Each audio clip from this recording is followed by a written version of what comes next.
is the second toboggan we're going to be bringing on the trip. This one's slightly different than the other one that we've manufactured ourselves. This one is a company that makes it. Black River Sleds makes this one. Quite a nice little system. They've made it very compartmentalized so you can pick and choose what you need and what you want. Nice, really nice thing is this top bag. This top bag is going to make it really easy to access things during the day. What's in this top bag? So in the top bag we're going to carry stuff we need every day. So we're going to have 1 day's worth of food in here every single day. Gives us nice easy access. We don't have to worry about anything else. We have our cook set. So the cook set we're using is a Trangia cook set and just a big pot. So this is also a Trangia pot. The cook set fits inside of it. Inside this cook set, there's a frying pan, there's 2 1-liter bowls, and there's a kettle as well. That's going to give us everything we need for cooking, as well as melting snow for water. That's why we have the big pot, so we can make some water, have something to drink out there. We're not using alcohol. Alcohol is kind of a pain for melting snow, so what we're going to do, we have the gas converter. It's going to allow us to use the cylinders as opposed to the alcohol, which speeds up the process a lot. You're going to get a boil in about 3 or 4 minutes as opposed to 10. So that's going to make our life a little bit easier out there. And that's nice that it's right out on top. We put that aside. Okay, the next thing we have in our top bag is our mess kit. So what we brought along were our Kirkas by Kapulka. They make a nice bowl, a nice cup. They're slightly insulated so it'll keep our food a little bit warmer as we're eating it. They also look good, so that's helpful. So that's our mess kit. I got 2 in there. Next thing we're gonna need in our top bag, a little bit of camera gear. We're filming on the other camera, so you'll see it later. Also, maps. These are 2 out of the 4 maps we're going to need to cover the park. We are actually going from one edge to the other. So that's going to be 4 different maps. We're also going to be running a GPS, but got to have backups. This and a compass, and we can't get lost that way, right? So, now comes my purse. This is my little shoulder bag. I carry everything else in here. This keeps everything organized. So in it, I got my compass, some ski wax, a little fire kit, knives, multiple knives, multiple headlamps, sunglasses. What else do we have in here? Batteries, lots of batteries, lots of extra batteries. That's one important thing we're going to need. Batteries die in the cold.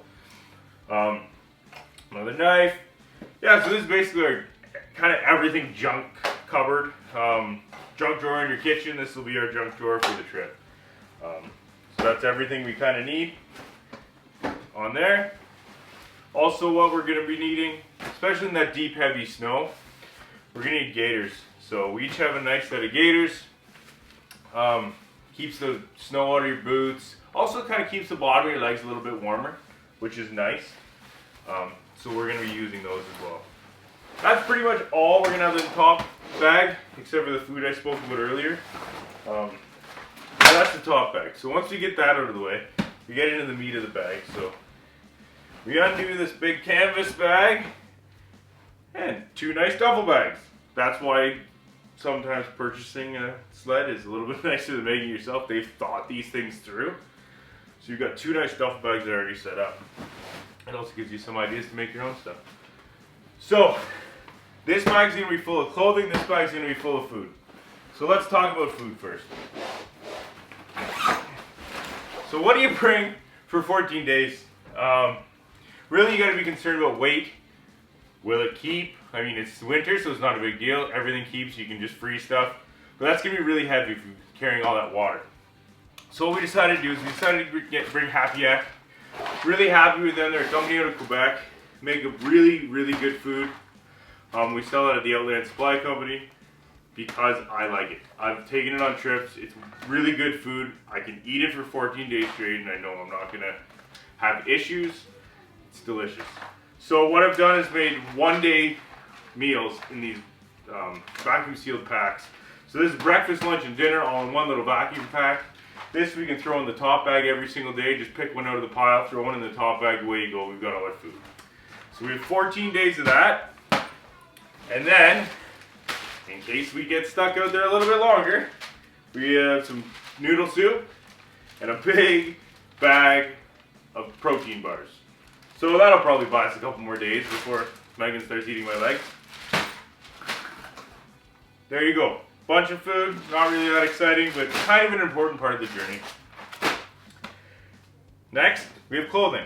So clothing is something that people have been asking about what we're gonna bring. Actually, I'm wearing a lot of what we're gonna bring. I'm skiing my cabs. I wear my 400 weight wool power jacket over the top. I wear 200 weight long johns underneath, both top and bottom. That's pretty much enough when you're active. If there's a good wind, you're gonna need something like something to block the wind. So this is my soft shell I'm gonna bring along with me. This one's made by Rab.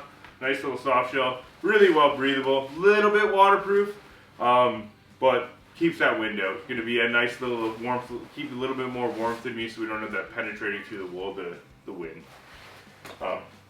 So that's what I'm gonna wear skiing day in and day out. This is really cold.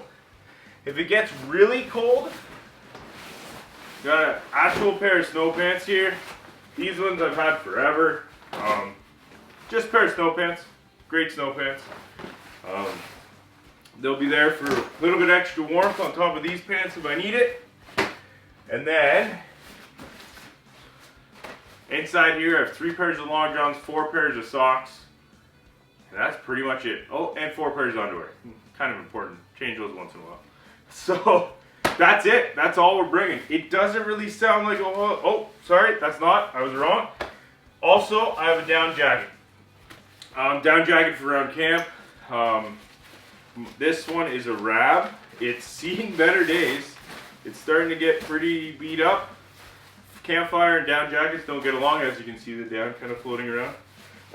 But great jacket, really, really warm. Packs really nice. I'll actually throw that right over top of my my wind layer, and I'll be plenty warm. I was out in probably minus 26 with it, and I was actually cooking, so quite warm. That's all I really need. Then we have a big bag of spare hats and mitts, just random hats and mitts and headbands and what have you. Lots of different stuff. Make sure we keep warm. A couple balaclavas in there. Just keep that wind at bay. The only different thing, so my wife pretty much has the same stuff she's going to be bringing along. The only different thing is for her wind shell, she's using a canvas. Well, it's not canvas, it's G1000. A Fjallraven Anorak. That'll be her wind layer. Pretty fancy. So she'll look better than I am skiing across the lakes. But that's her wind layer. But other than that, pretty much the same gear. You don't really need a lot when you're hot tenning. We have a chance to warm up. We have a chance to dry things out every night. So there's not really a big concern with getting cold. Every night we're going to be warm. This will be enough when we're active. Even if it's minus 40, we can put all this gear on and be active and we'll be warm. And then at night we fire up that wood stove and everything dries out and we're good to go. So that's pretty much sums up this toboggan. Everything in it has a purpose. Everything, it's pretty lightweight. There's not a whole lot of extra we need. The only thing we have done with this toboggan, which I didn't explain earlier, was this toboggan's a little narrower than the other one. And it also has fiberglass poles attached to it. I don't know if you can see them right here. So that's to maintain control on downhills. You can cross them behind your back, make sure they're good and strong. Make sure the toboggan doesn't run you over, which is really important when you're going downhills, especially with this kind of weight on it. So that's kind of wraps up our second toboggan. That's what's going to be in the second toboggan. You already saw what's going to be in the first. And we have our skis, and that's all we need. Now it's just a matter of going out and doing it.